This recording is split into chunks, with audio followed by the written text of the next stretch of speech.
This week on Chicago Newsroom 2.0, women leaders are on full display. First, Lieutenant Governor Juliana Stratton joins us to present her case for succeeding Dick Durbin as Illinois' voice in the U.S. Senate. Then, librarian and Time 100 honoree Tracie D returns to the newsroom to help shine a spotlight on the increasing attacks against Black women encouraged by the current political landscape. New moms Laura Zumdahl and Menopause OS founder Marki Lemons Ryhal are here to discuss the work each of their organizations are doing in support of women and families. In Chicago Public Library, Shamil Clay is here with the premiere installment of the new monthly segment, CPL Insider. I'm Glenn Eden. And I'm Dr. Suzet McKinney. We've put together an incredible hour of hyper-local news and information that matters most to Chicagoans. And it all starts right now.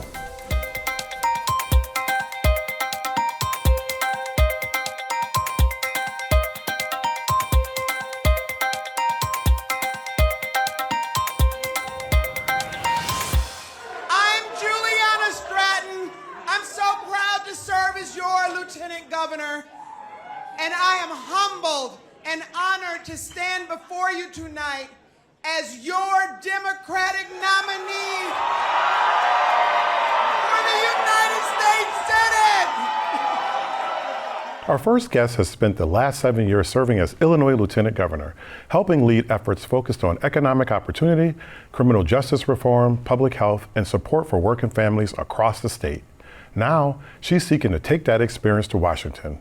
After winning a closely watched Democratic primary to succeed retiring U.S. Senator Dick Durbin, Lieutenant Governor Juliana Stratton is now the Democratic nominee for the United States Senate from Illinois and is making the case that her record of public service, community engagement, and advocacy for middle-class families prepares her to represent Illinois on the national stage. A lifelong Chicagoan, former state representative, attorney, and the first Black woman to serve as Illinois Lieutenant Governor. Stratton has built her career around issues of equity, opportunity, and expanding access to resources for underserved communities. Joining us now to discuss her campaign for the U.S. Senate, her vision for Illinois, and the challenges facing the nation at this pivotal moment is Illinois Lieutenant Governor and Democratic nominee for U.S. Senate, Juliana Stratton.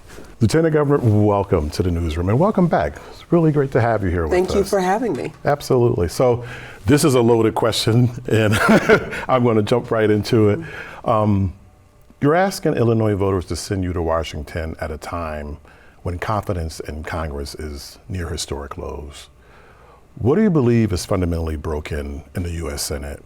And how would your approach differ from politicians already serving there? And how do you intend to get things done as a junior senator in a seniority system? Well, first of all, let me just say I've talked to voters all across the state of Illinois, and as you mentioned in my opening and introduction, that I've been the Lieutenant Governor for the last 7+ years. And so I have a good sense of what Illinoisans are feeling in lots of different areas, and what they're feeling right now is that they're really tired of the status quo.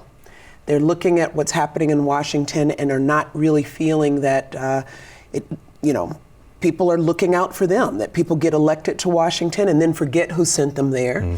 And I'm hearing from voters that they really don't, it seems like it doesn't matter who's in office, right, that nothing in their life is changing. And they really want someone to get to Washington and fight for them. And I've said from the very beginning of my campaign through the primary and now in the general that I will be that fighter, somebody that's going to Washington to take the voices of the people of Illinois with me, voices that I have been uplifting and engaging with for the last 7+ years. I think one of the things when you ask what would I do differently, I think it's one of the reasons why I'm not accepting any corporate PAC money in my race. People feel like corporate special interests get rewarded, and that causes people to not think boldly, not fight for the things that would really make people's lives better.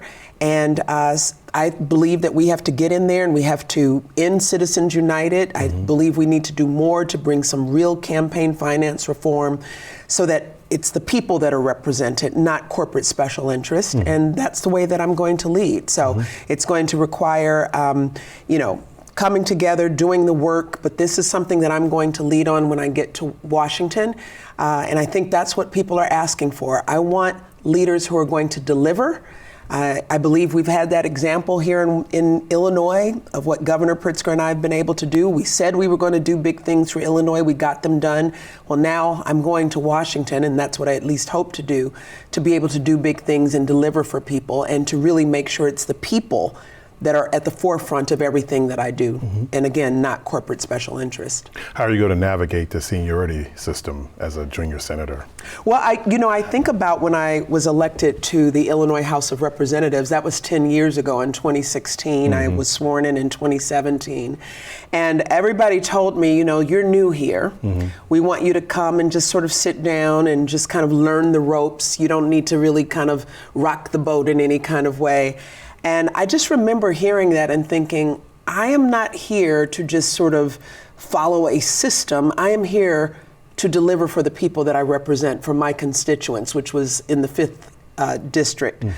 And I rolled up my sleeves and I got to work, and I passed 10 bills. All of them were passed on a bipartisan basis. Most of them were passed unanimously. All of them were signed into law by a Republican governor. And it was all because I said what's really important in a very challenging time in Illinois when we had, under our previous administration, people, once again, at that time, were looking for someone who was going to fight for them and deliver for them. So I've learned how to navigate those spaces before. I have done it.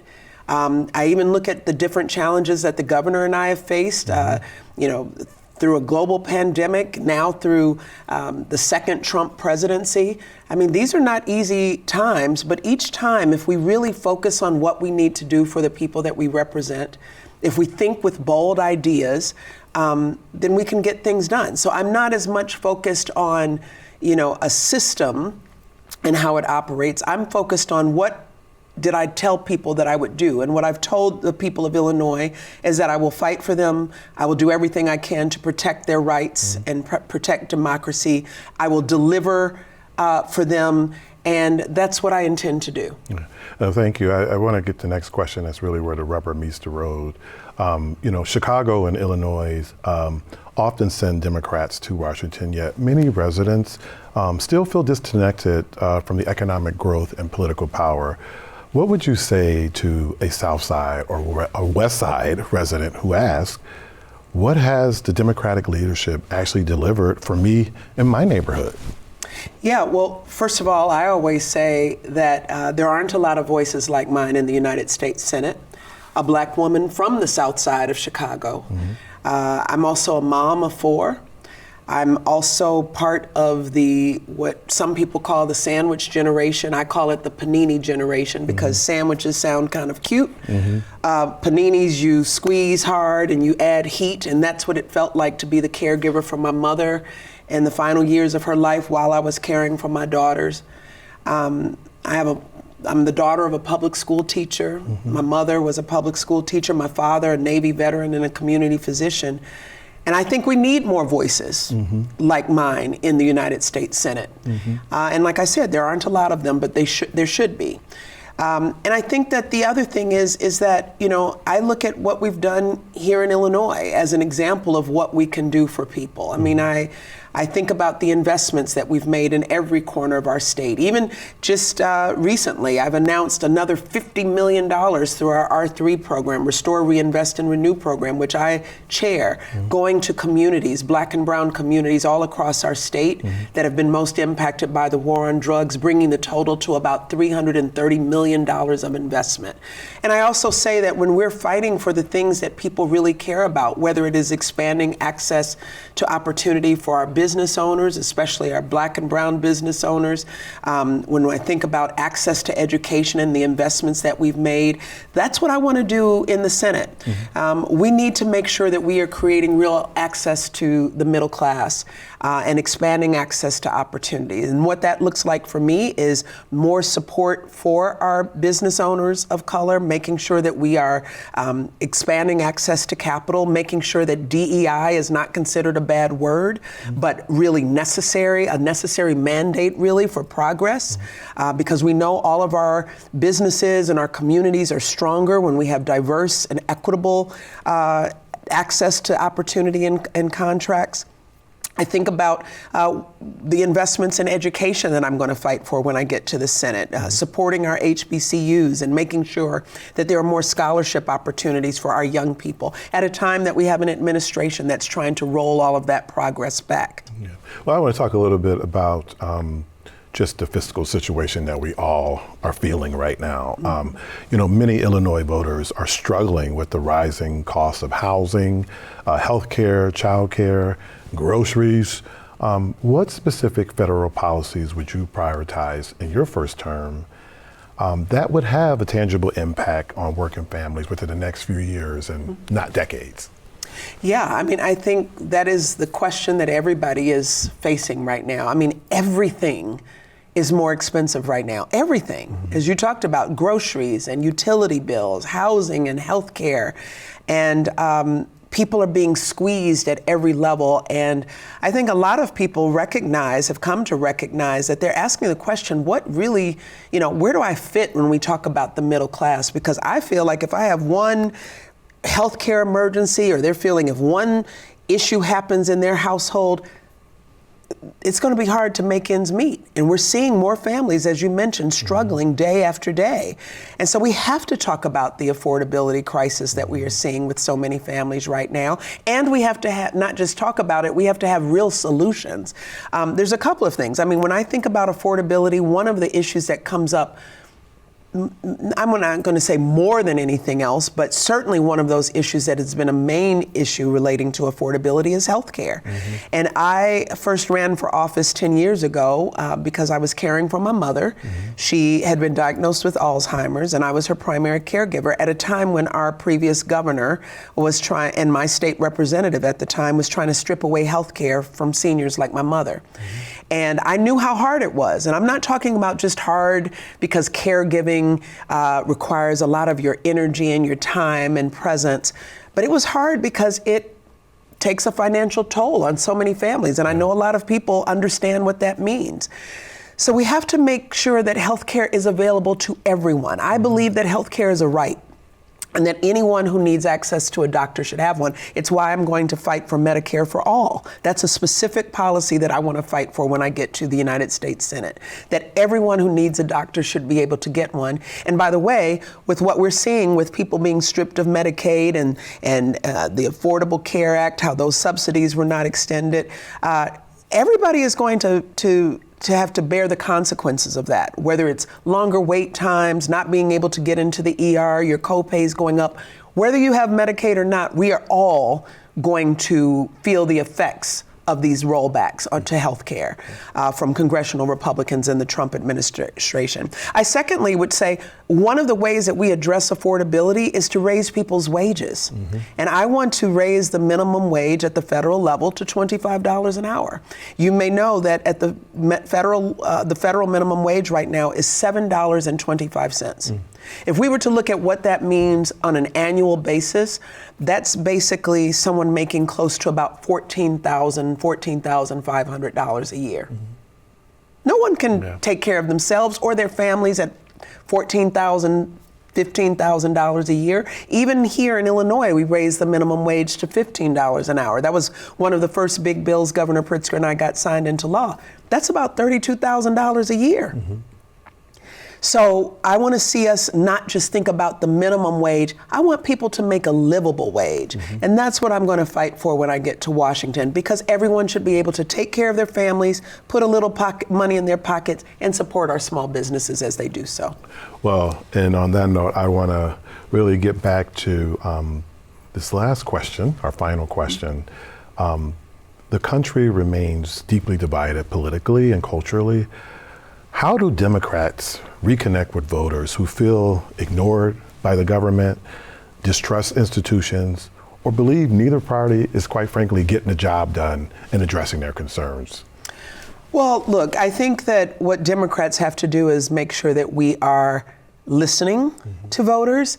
I think that sometimes people feel like they're being told what they need to care about, and we can't tell people what issues matter to them. I always say, when you want to know what the message is, then ask people, what do you care about? And that's what I've done on the campaign trail every single day. And I think that's what we need to do more of. Listen to people and where they are and what they are actually talking about at their own kitchen tables.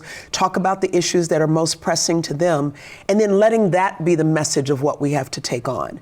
And so when people say to me, you know what? It's hard to make ends meet, or everything's so expensive, or I wish I had greater access to the health care that I need. That's what kind of informed why I talk about those issues. So I think we need to be direct. And I think it's not just talking the right message or speaking the right language. We also have to deliver. We have to get into office and demonstrate that we are the party that's fighting for access to health care. We are the party that is working to raise people's wages. We are the party that is creating access to opportunity. And as we've seen here in Illinois, we are the party of fiscal responsibility, passing 8 consecutive balanced budgets and earning 10 credit rating upgrades, paying off our bill backlog. We are a party that delivers. We need to not just talk about it, we also need to deliver for people so that they will see it mattered that I supported the Democrats. And on that note, thank you, Lieutenant Governor, for being here with us today. And thank you for your continued service to the city and to the state. Thank you for having me. Thank you so much. On the other side of the break, Suzet sits in conversation with Time Magazine 100 honoree and new executive director of the HBCU Library Alliance, Tracie Hall. Stay with us.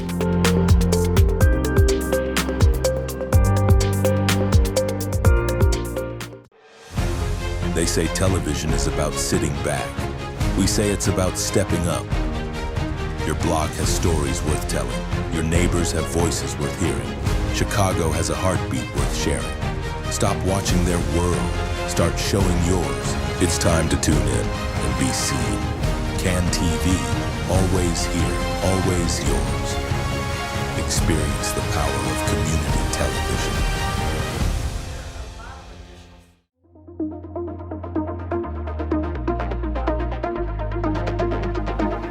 Black women have long stood at the intersection of leadership, resilience, and social progress in America.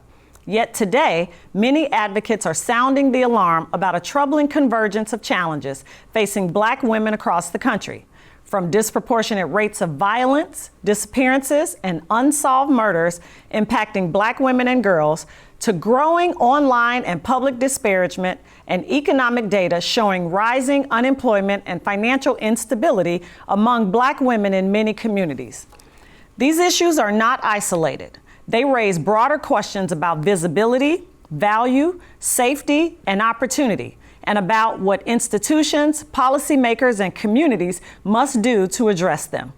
Joining us to explore these critical concerns is one of the nation's leading voices on equity, education, and cultural preservation. Tracie D. Hall is the newly appointed executive director of the HBCU Library Alliance, former executive director of the American Library Association, Emmy-nominated and Telly Award-winning producer of the CAN TV documentary, The Audit, Black Women in Leadership, and a Time 100 honoree. Welcome back to the newsroom, Tracie D. Hall. Thank you for having me, Suzet. Of course, how are you today? I'm doing well. I'm gonna do the same thing in a minute. Put my glasses on. Okay, so across the country, we are seeing rising reports of violence against Black women and girls, including murders and disappearances that often receive limited media attention. What do you believe is driving this continued invisibility, and what does it say about how society values Black women? Yeah, I think the first thing that we have to do is just wrestle with the facts and the data. Black women represent only 14%, right? But at the same time, when it comes to missing girls and women, Black women make up about 38% of that body. And I think that invisibility, or what we call opacity, the inability to actually see what's happening, is sometimes really driven by race. The fact that when it comes to Black women, the media does not cover to the same extent, or sometimes it goes not only underreported, but unreported. So I think that when we think about what's happening in our nation, and we see this rise in violence towards Black women, a lot of Black women are also victims of domestic violence. I think that's something that we're going to have to begin to understand, that the welfare of Black women is really telling when we think about the welfare of the country. Absolutely. Well, many Black women are expressing concern that public discourse has become increasingly hostile, from social media attacks and harmful stereotypes to broader efforts that seek to diminish their contributions and leadership. How do you assess this moment, and why do you think Black women have become such frequent targets? It's interesting because I think there's like a symbiotic relationship between that sort of public disparagement and also too the fact that Black women are rising in political power and rising in education. When we look at gender and race together, Black women are becoming a force when it comes to not only the number of people who have bachelor's degrees, but also the number of people who have master's degrees and PhDs. So I think that there's a huge pushback, but we know, especially in our last election, Black women showed out in force and tend to be unwavering in their political decisions and commitment, and also too in their representation in voter politics. So I think if we understand that together, I would say that the disparagement, especially today, when when Black women who are successful are seen simultaneously as masculine and not as quote unquote not as womanly, or I think we have to understand that, and then at the same time, I think we need to know where it's coming from. It's politically motivated. Sure. Let's hone in a little bit on this workforce issue. Yes. Recent economic data has shown troubling signs for Black women in the workforce, including higher unemployment rates and growing concerns about economic mobility. What are the structural factors behind these trends, and what do you think policymakers should be doing differently? Well, when we think about the fact that when we were putting together the audit, yes, we were up in arms because 300,000 Black women have been pushed out of the workforce. They were the first to reach double-digit unemployment during the pandemic. Today, that number has doubled. Nearly 600,000 Black women are out of the workforce with incredible repercussions for their children. 70% of Black women are either the sole breadwinner or a co-breadwinner for their family. Incredible repercussions for community and civic organizations, which Black women tend to outrepresent in terms of funding and supporting. I think one thing, when we tie in the fact that Black women are so well educated, we know it's not an issue of skill or educational level. Again, we have to see it as politically motivated. And I will say that there is so much data. I'm a librarian, so I can't just use anecdote. There is so much data that says that it's deliberate in many ways. And there's so many studies that say that Black women are penalized for some of the same skill sets and characteristics that leaders of other races in the workforce are championed for. Sure. So you've often spoken about the power of narrative. Yes. As a librarian, of course. Yes. And who gets to tell America's story. Yeah. So how does underrepresentation or misrepresentation of Black women in media, education, and public institutions contribute to all these challenges that we're talking about today? Yeah, when you were talking, like the name Joy Reid, yes, came up, right? Yes. So when we think about, what you're doing today and what you represent and why you sitting in that chair is so vital, so important, what it signals, we also have to think about that when it comes to TV and news, when it comes to journalism, and even when it comes to books and book banning.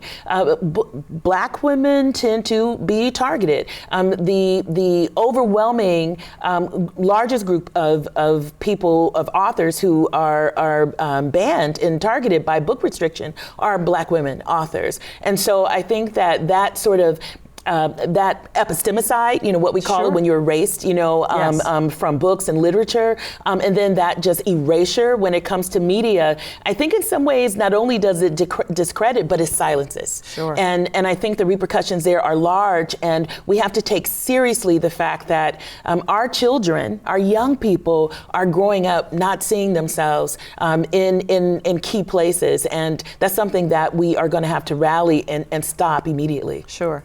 Well, I would be remiss if I didn't ask you this question. Black women continue to be among the nation's most reliable civic participants, community builders, and organizational leaders, yet many say that they are exhausted by the expectation that they must constantly carry the burden of solving problems while receiving little protection or support. What would meaningful allyship and institutional support actually look like today? It looks like hiring, right? Black women, right? It looks like promoting Black women into the management positions that they deserve. We know there's so many studies. Harvard is doing a really good job. Frank Dobbins and others are showing that Black women in leadership changes things, right? There is an orientation, not just towards social justice, but to fairness. That even white employees actually enjoy more job mobility under Black women managers than any other group altogether. So it also looks like supporting Black businesses. The fact that Black women are the least likely to have angel investors, that they are the least likely to have the kind of budgets that they need to be able to promote their businesses. So it really looks like not just talking, because we've been performing for a long time. But it looks like putting your money where your mouth is and actually extending opportunity that is tangible and that makes a difference. Amen to that. Well, as we prepare to wrap up our discussion, I have to ask a little bit about your new role. As the executive director of the HBCU Library Alliance, you are helping to preserve and elevate the stories, the scholarship, and the contributions of Black communities. So looking ahead, Tracie D. Hall, what gives you hope and what actions can individuals, institutions, and communities take right now to better support, protect, and invest in Black women? Yes, I think the story of the HBCU, historically Black colleges and universities Library Alliance, is an important one because it was founded by 4 Black women and 1 Black man, deans of HBCUs, and it now includes over 100 HBCU organizations, institutions, supporting everything from archives that are one of a kind to extraordinary collections. What gives me hope is when I see young people in those libraries researching, reading, creating things. What gives me hope is when I'm on the campus of Alabama A&M and I meet a young man who in a maker space with using hard plastics creates an EpiPen that is portable and makes the news. And he is a work study student working in the library, and he says that working in that library changed his life and opened up opportunities. What gives me hope is scholarship and the preservation of scholarship. What gives me hope is the fact that W.B. Du Bois and Langston Hughes and Kamala Harris are just some of the amazing talents that have emerged from HBCUs, which educate only 3%, about just a little bit more than 3% of all students, but at the same time are responsible to 40 to 50% of Black people who become lawyers and engineers and doctors. What gives me hope is that we have always, as a people, punched above our weight. HBCUs do that. We do that in our communities, and we need to have the freedom to do that in a way that continues to impact not just our communities, but the entire country, the nation, the world. Well, Tracie, thank you so much, sincerely, for the work that you do, and thank you for joining us today on Chicago Newsroom 2.0. Thank you, Suzet. Absolutely. On the other side of the break, the premiere of the new Enterprise segment, CPL Insider, with Shamil Clay. Stay with us.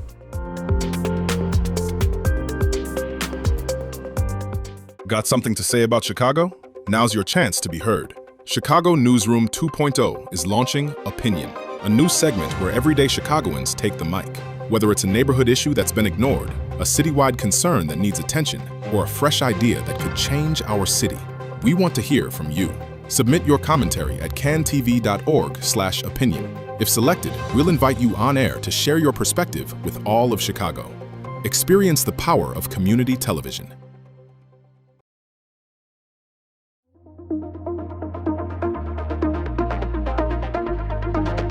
As part of its global partnership with the Chicago Public Library, CAN-TV is proud to launch the new enterprise segment, CPL Insider, a monthly feature that gives you, the viewer, an insider's view into the magic and wonder of our city's incredible public library system. Joining us now with the premiere installment is Chicago Public Library's Director of Marketing and Communications, Shamil Clay. The floor is yours, Shamil. When most people think about Chicago Public Library, they think about books. But across the city's library branches, you'll find so much more. Technology, digital resources, creative spaces, educational programming, career support, and opportunities designed to help Chicagoans of all ages learn and thrive. That's why we're launching CPL Insider, a new series that takes you inside of one of Chicago's most valuable public resources and highlights the programs and services you may not know exist.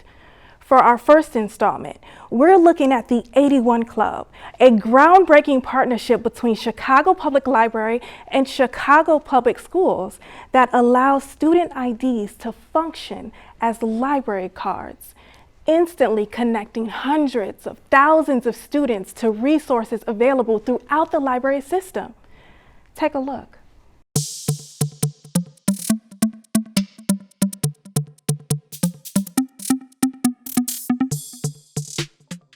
CAN-TV and Chicago Public Library are launching a new segment that takes you inside one of Chicago's most powerful resources, Chicago Public Library.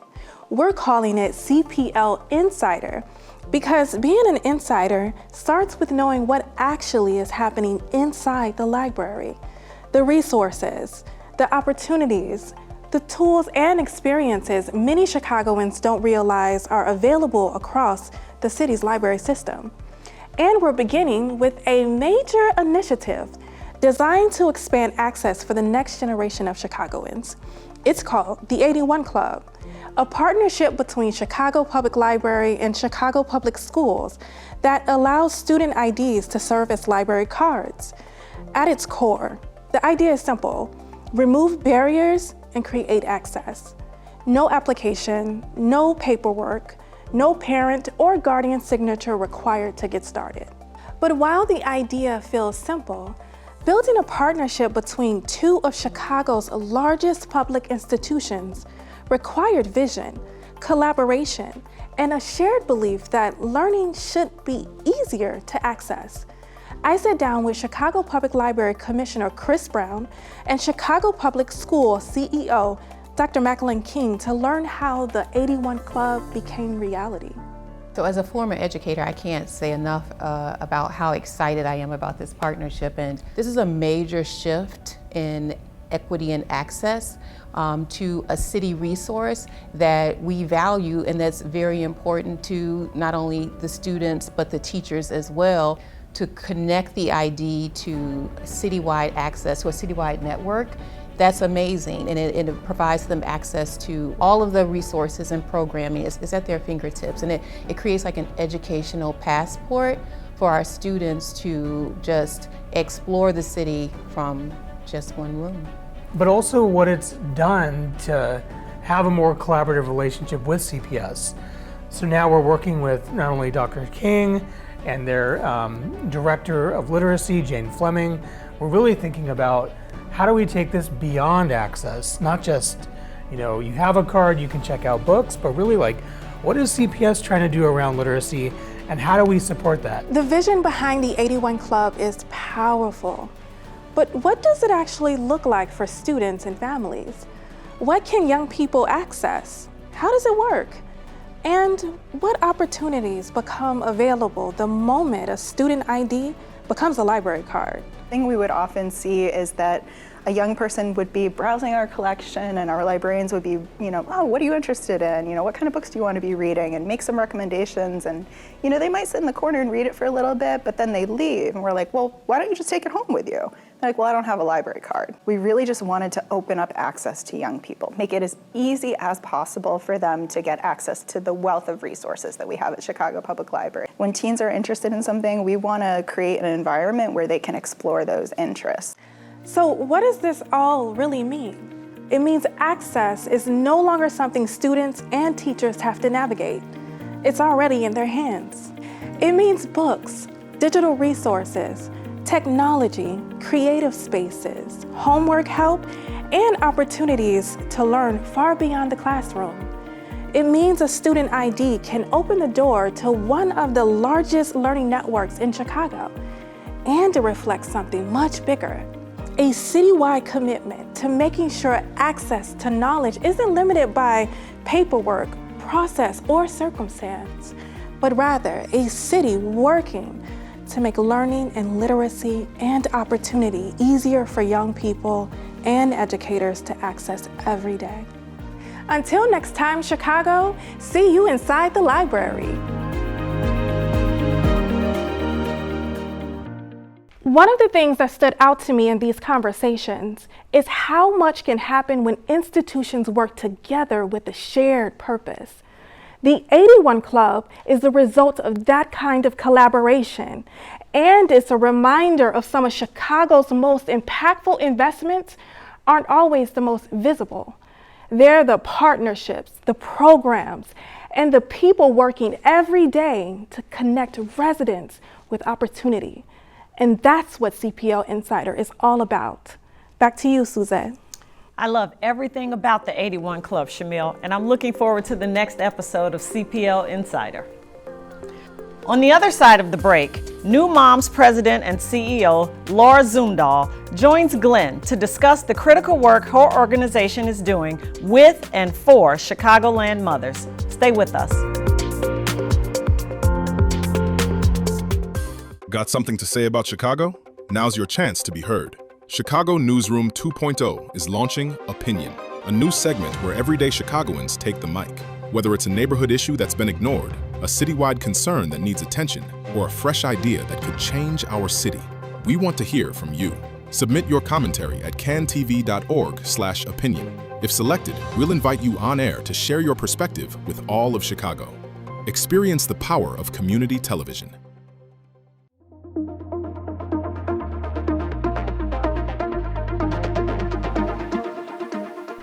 For more than 40 years, New Moms has worked to break the cycle of poverty by investing in the strength and potential of young mothers and their families. Through a combination of housing, job training, family support, and workforce development services, the organization helps young women build stability, create economic opportunity, and establish a foundation for long-term success. At a time when many families continue to face rising housing costs, childcare challenges, and economic uncertainty, New Moms remains focused on providing the resources and support that help both mothers and their children thrive. Joining us today is Laura Zumdahl, President and CEO of New Moms. Under her leadership, the organization has expanded its impact while continuing its mission of empowering young families to achieve housing stability, economic mobility, and lasting well-being. Laura, welcome to the newsroom. It's great to have you with us today. Thank you. It's a pleasure. I'm going to jump right into it. New Moms has been serving young mothers and families for more than 4 decades. Yep. As you look at the challenges facing families today, what has changed the most? And what challenges just stubbornly persist? Some of the same challenges that young moms face today are the challenges we all face today in society, right? Rising costs, affordability costs, lack of affordable housing, challenges that of just finding ways to engage in the community when we're isolated often. Those are some of the same challenges we all face, and young moms can feel those really critically at this moment in time. They're also new parents. We serve young moms who are both pregnant and parenting in that spectrum, and so they can be a really isolating moment. And if there's not a lot of community resources available for them, that also can lead to additional isolation, mental health challenges. The young women we serve are age 24 and under, so They're facing the same challenges lots of college students and lots of young people of, whatever they're doing with their lives are facing around mental health crisis and, figuring out what's their career path, what's happening. Those are all real things. And then we add in the stigma of being a young mom. And that's some of the same stigma that we've had for decades, right? And so being a young mom, being a young single mom, and the ways that can really constrain folks because of the boxes that we put people in. Well, yeah, I mean, it's very interesting. And, going back to sort of some of the fiscal concerns and pressures that we've all been feeling, particularly around housing. Housing affordability continues to be a major concern in Chicago and clearly across the country. How is the housing crisis specifically impacting young mothers and their children? And what are you seeing on the ground through New Moms programs? Yeah. Young moms, like anyone, can be working, they can be earning wages. If you're working at an entry-level salary, if you're right out of school and working on your career, going to school and working at the same time, you can be doing all things right and still not be able to afford a home, still not be able to afford a safe place to live. That's a challenge in our city. We don't have enough affordable housing. So young moms can live in one of our housing programs, or they can live in the community, or they're trying to transition, they're facing homelessness, transition into an apartment. They can have income and still not be able to afford a place to live. That's a community problem then, because it's not just young moms, it's a child too. Right? So we've got multiple generations then who can face homelessness because there's just a lack of places for them to live. Yeah, which is really unfortunate. One of the things that makes New Moms unique is its focus, on both housing stability and economic mobility. Why is it important to address those issues together rather than handling them in silos, in separate entities? Well, handling them in silos also can lead to a chronological problem too, because to have a job and to show up at work every day, you need to know that you have a safe place to sleep at night. Otherwise, it's really hard to do anything else, especially if you have a child you're caring for. But to pay for that place to live, you have to have a job. So we're stuck in this cycle that you can't get out of, right? It's a chicken or an egg. What do you do? So we have to think about these as connected issues, challenges that are intertwined in ways, and we have to help families be able to work towards all those things. So New Moms does have a unique set of programs and supports for families because we're trying to be holistic in the ways that we help young moms build their peer capacity or relationships and their peers, help their mental health issues, help them figure out their career path, get engaged in work, get engaged back in school if needed, and also make sure that they have a stable place to live. You need all of those things in order to have a life. And kids and moms, their success is inextricably linked, right? A mom is only as good as her child is, and a child cannot be okay if their mom's not okay. And so we have to take care of both. We have to, serve the whole family. And I think the uniqueness of having it in one organization is not because we don't think others can do components well. It's because we know we can break down barriers to access of other services. It's not a referral somewhere else, go get that there. It's let's walk you down the hall right here. Let's get you what you need. Let's take care of you in this place where we're going to coach and support you to achieve your goals. This one question I really want to dive into sort of your paradigm around poverty. Many people assume that poverty is simply just a matter of income or lack therefore of, but New Moms often talks about building long-term stability and well-being. So what does true economic mobility look like for the families you serve? Yeah, that's a great question. Often when we think about economic mobility, we think about having an income and the skills that are needed for you to earn more income over time, right? To be able to move up economically, and which is important. We all need that as our needs grow, our wages need to grow. We want to have those kinds of career opportunities. That's important, but it's also just a component of the broader idea of financial health and wellness, which is something everyone has, a financial health capacity for. And financial health looks like how you spend your money, how you save, if you have access to borrowing money when you need it at critical points in your life, how you plan for your financial future. That's a more encompassing view of financial health and wellness. So yes, it is that you need a career path and you need opportunities to earn that income, but we also want to think about how do we help you with your financial literacy? How do we help you ensure that all of those components are in a good space so that you can really build a solid financial future for your family? And I think that broader perspective sometimes gets lost when we just think about the job. And it's not just the job today, it's what does this look like for your whole life, and what is this going to look like going forward, and how do we set you and the next generation up for success? That's how you build generational wealth. It's how you help families also be really successful today. Yeah. Well, speaking of successful and sort of the anchors towards that, I'd love to dive into workforce development. It's a key part of your mission. What are employers looking for today, and how is New Moms helping young mothers gain the skills, the confidence, and support needed to really succeed and thrive in the current workforce, which is so dynamic these days? Yeah, it is. It's ever changing, and it will be ever changing. And so we have to adapt along with that. Young moms often come to us looking to get a first job, or they've had trouble keeping a job. And so we are the place to come when they're looking to build those skills and figure out what they're going to do. But it's not just about helping them, like, let's recycle and put you in another job position where you may not be set up for success. It's about helping them to determine what their career path is, what are they interested in, figure out the education journey needed for that. What are the certifications that you could start with, and how can you scaffold and build those over time so that you can move forward?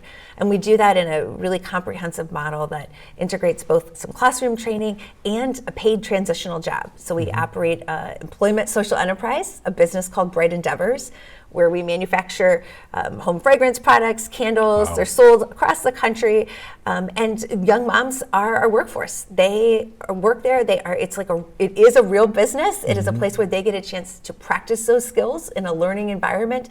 They are employees. They get some experience for their resume, and they get to build the skills there of what it's going to take to be an employee somewhere else in the community. And that is vital to our mission. We find that is really the secret to helping young moms be ready for the workforce. And then we work with employers who are looking for sources of untapped potential. And I talked about stigma a minute ago. Absolutely. Sometimes we don't have in society, there's often stigma attached with single moms out there, but single moms are the most creative, resourceful people because they have had to hold it together and manage this and get their child what they need. They're an incredible source of creativity and flexibility and drive and hard work, and they're a wonderful pool of talent. And so we can work with employers to help be a pipeline for them for talent and really push that young moms, single moms, this is a great population that you need to employ in your business. We need this, and you're going to benefit from this as an employer. So we're trying to help make a more inclusive economy in that way, right, with our employers, but also it's young moms having the confidence they need from their experience in our workforce program to go be successful. Yeah, absolutely. Well, I totally wish we had more time because you're, like I said earlier, you're doing the Lord's work, but just a quick question that I want to ask, just in a really brief response, if you could. What's your North Star? You've been at this role for 13 years, but what is your North Star as a leader, pushing through every day on some of these really deep challenges affecting our young mothers and children? What's that North Star for you? Yeah, ultimately, I want every family to thrive. I want every young family to thrive.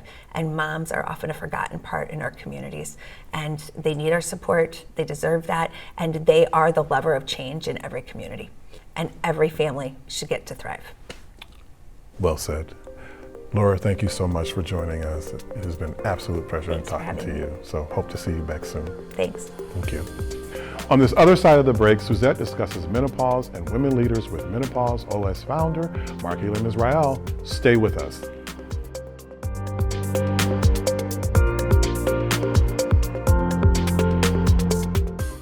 Want to know what gives Chicago's young people hope? Just ask them. Don't miss Together Towards Peace, a special presentation from the Vivo Foundation and Praxis Institute, where student voices take center stage to talk honestly about their communities, healing, and a more peaceful future. Tune in Wednesday, July 1st at 7 p.m. Watch it on CanTV 19, cantv.org, the CanTV Plus app, or YouTube.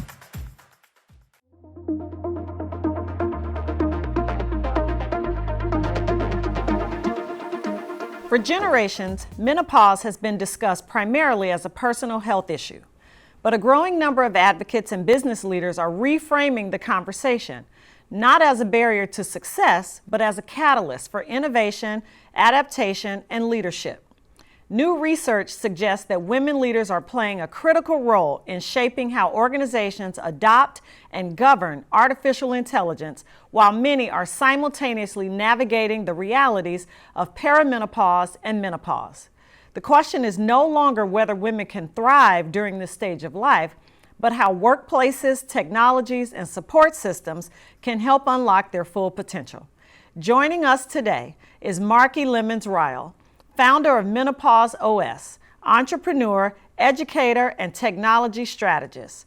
Through her work, she is helping high-performing midlife women leverage technology, artificial intelligence, and intentional systems to remain productive, effective, and influential in the workplace and beyond. Welcome to the newsroom, Marki. Well, thank you for having me. I'm so excited to have this conversation with you today. Likewise. So for years, menopause has largely been viewed through a medical lens, but you're encouraging people to see it differently as a leadership, productivity, and workplace issue as well. Why is that shift in perspective so important? It's important because every single day, 6,000 American women enter menopause. Most have no idea what is going on. However, I was leveraging artificial intelligence before I was formally diagnosed with menopause. Okay. And as I tell women, I know for a fact that artificial intelligence can do for us what HRT does not do. So I don't provide or dispense medical advice, but I can tell women how to increase their productivity, lead generation, and income while in perimenopause, menopause, and most menopause, when most of them actually see a decline in their earnings. Wow, that is fascinating. Well, one of the most intriguing arguments that you make is that menopause can actually drive innovation. I can't wait to hear you talk about that. So, how can a life stage often associated with challenges become a catalyst for working smarter, leading differently, and embracing new technologies like AI?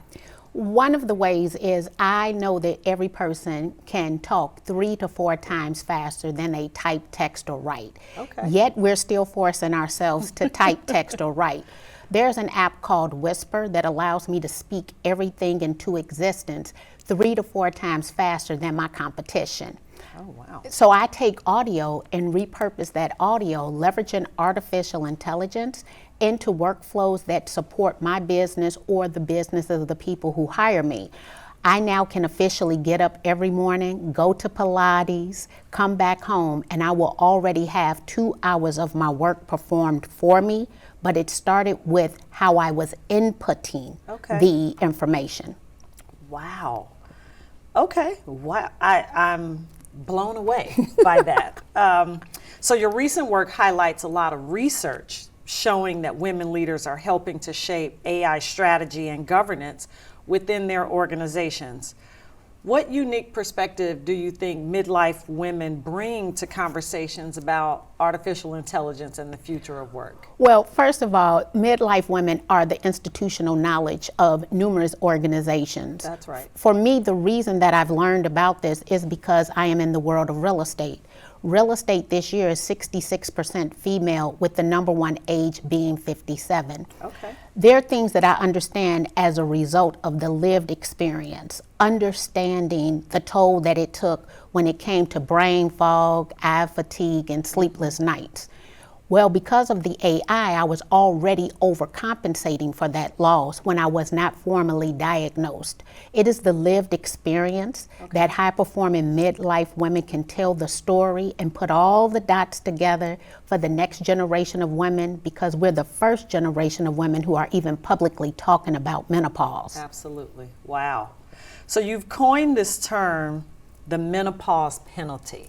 Ooh, and it's a penalty. The economic and productivity cost associated with menopause symptoms. What does that term mean, and what are employers missing when it comes to supporting women during this transition? I'll give you something very recent that happened to me. Okay. I had this pain in my right thigh. I've had an MRI, I've had x-rays, I took time off in order to go to physical therapy, and I took 100 Pilates courses in 6 months, right? Because I need to get rid of this pain in my right thigh. Sure. When I spoke to my doctor, they asked, is there anything else you want to tell me? Anything that's still bothering you? Yes, the pain in my right thigh. He said, well, let me increase your estrogen, and that should resolve the issue. So you mean to tell me, I don't know what doctor you go to, but my doctor appointments occur during work hours. Sure. That means that I had this nagging pain that has cost me time, energy, money, parking, transportation there, transportation back, that could have easily been resolved for me. And I'm not the only woman that's enduring this. And so there is a true cost, $26.6 billion in unresolved menopause-related issues in this country. That is astonishing. Yeah, it's sad, isn't it? We can really do better. Is. We can do better. And you know, we're talking a lot about AI. Some people worry that AI will replace human judgment and expertise. But you argue that women leaders are helping ensure that AI is implemented responsibly and ethically. Yes. So what role do you think human experience and wisdom play in organizations adopting these tools? What I just described to you, AI could not describe. It could not describe the plantar fasciitis, the frozen shoulder, the gut health issues, the prebiotics and probiotics. Women leaders can describe. They can tell you exactly what it feels like and what happens when they don't get a good night's sleep. And that is something that AI can't do. However, never before in history have we had the technology and the tools that can help us maintain how I'm leveraging these glasses, the Meta glasses. When I have brain fog and eye fatigue, they will read for me. I actually wear them. Yeah, I wear them to Pilates with hands and strap in order to capture content, photos, and videos, because all I have to say is, hey Meta, record. So I'm speaking everything into existence, and I'm wearing these glasses when I have brain fog and eye fatigue. And it's not that every day is a bad day. There's certain times of the day that I'm just not on. And when I'm not on, I'm leveraging AI to actually preserve the institutional knowledge. You know, we know where the bodies are buried, right? Right. I get to preserve that. So you're referring to, in my case, middle of the day, you know, it's getting late in the day, I'm starting to get fatigued. Okay, I get it. Okay, so final question for you. If there are high-performing women watching today, which we know there are, and say some of these women are struggling with the effects of perimenopause or menopause and wondering whether she can continue to grow professionally, what's the one thing you would want her to know? She can continue to grow professionally. I saw a 261% increase in my productivity that led to a 283% increase in my income as a result of leveraging artificial intelligence while navigating menopause before being formally diagnosed. Sure. And HRT did not solve that problem. AI did. Wow. Well, I will tell you, I could sit here and talk to you forever about this topic, but for those women that are watching, that are continuing to wonder or want more information, how can they learn more about your work? They can learn more about my work by spelling my name correctly, Marki Lemons. I'm the only Marki Lemons in the world, and they can find me on a social platform. Fantastic. Marki, thank you so much for joining us on the newsroom today, and thank you for bringing to light such an important topic that so many women are struggling with across the world. Yes, thank you. You're very welcome. Over to you, Glenn. We want to hear from you, Chicago. Got an opinion on a topic you've been wanting to get off your chest? CAN TV is the place to do it. Share your opinion with us in 250 words or less. If your submission is selected, we'll invite you to join us on the air to present your perspective to the entire city. Turn to CAN TV Wednesday, July 1st at 7 p.m. for the premiere of the special Together Toward Peace, featuring students from different schools, neighborhoods, and backgrounds engaging in honest dialogue about gun violence, trauma, healing, and community transformation. And on Thursday, July 2nd, Suzet and I are back with an all-new edition of the Newsroom featuring an extended interview with CPS School Board President Sean Hardin, First Independent Bank's Kenneth Kelly, and Howard Brown Health's Dr. Travis Gales. As always, Chicago, thank you for making time for Chicago Newsroom 2.0 and CAN TV in your busy day. Until we see you again, be well and well informed.